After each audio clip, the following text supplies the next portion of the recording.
everyone. Welcome to Diabetes Connections in the News. I'm Stacey Sims, and these are the top diabetes stories and headlines happening now. In the News is brought to you by Athletic Greens. AG1 is way more than greens.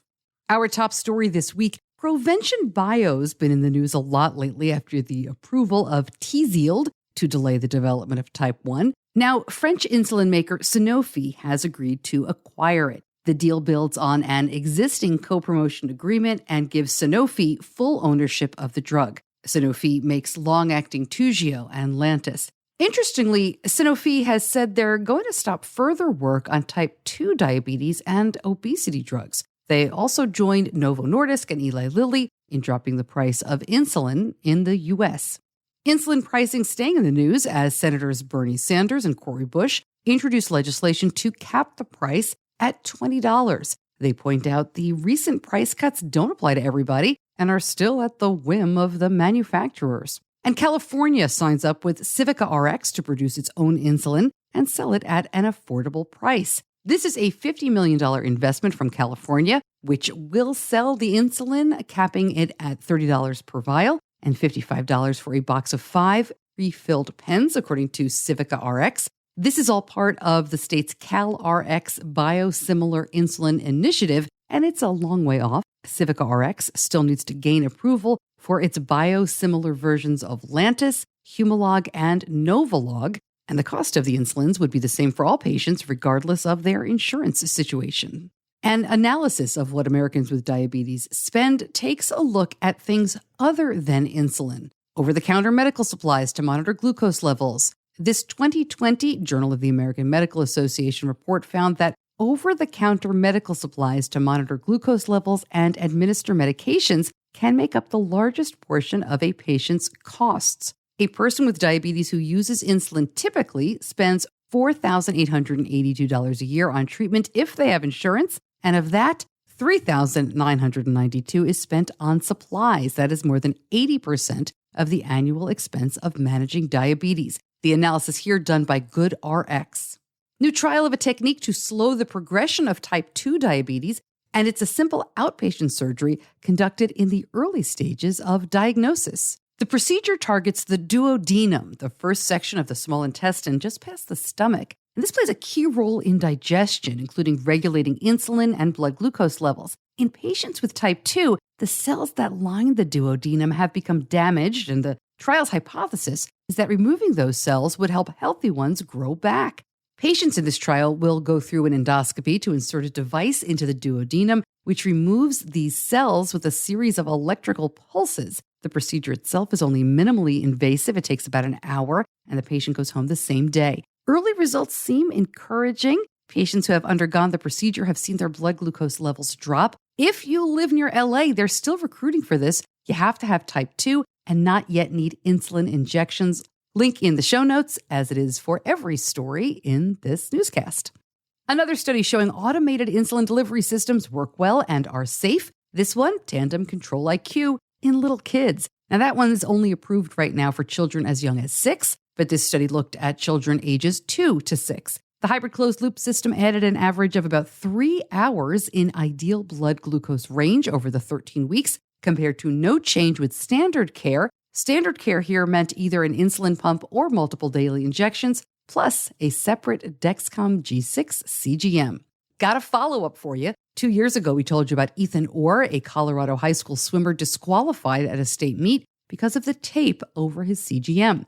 Orr's family filed a complaint with the Department of Justice, and the U.S. attorney in Colorado took up the case. Now, they weren't seeking any financial damages here, just a change in policy, which they got.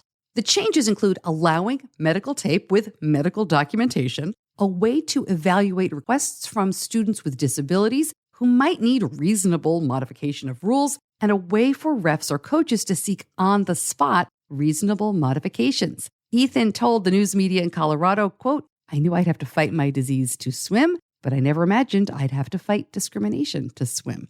Right back to the news in just a moment, but first I want to tell you about our sponsor this week, and that is Athletic Greens. I take AG1 by Athletic Greens all the time. I love putting a scoop of AG1 into a vanilla smoothie. I have smoothies quite often for breakfast, Well, really my go-to with smoothies is to have them for kind of in between breakfast and lunch.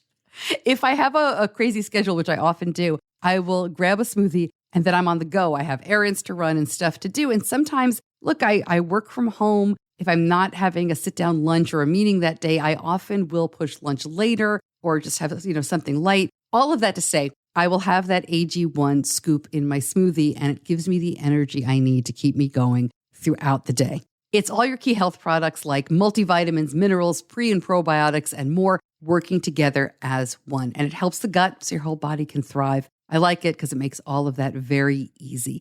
AG1 has been part of millions of mornings since 2010 and mid-mornings as well, I am sure. If you want to take ownership of your health, today's a great time to start. Athletic Greens is giving you a free 1-year supply of vitamin D and 5 free travel packs with your first purchase. Go to athleticgreens.com/Stacey. That's athleticgreens.com/STACEY. Check it out.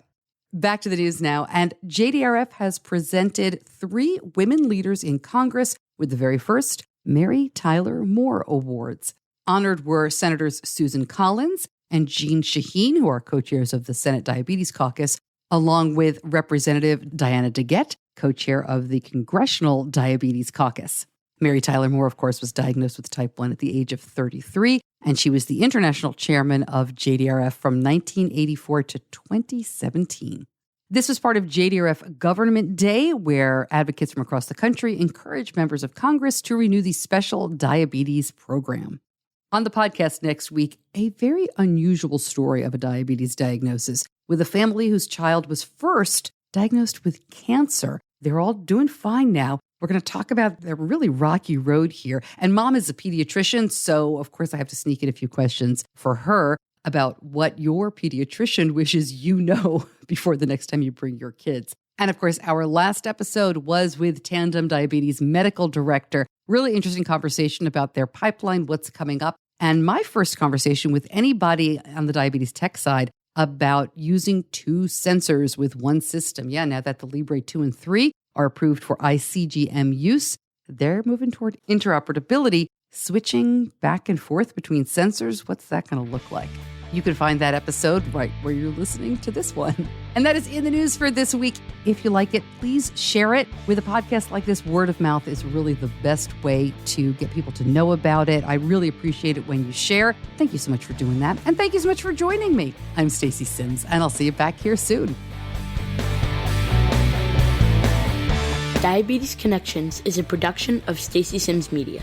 All rights reserved, all wrongs avenged.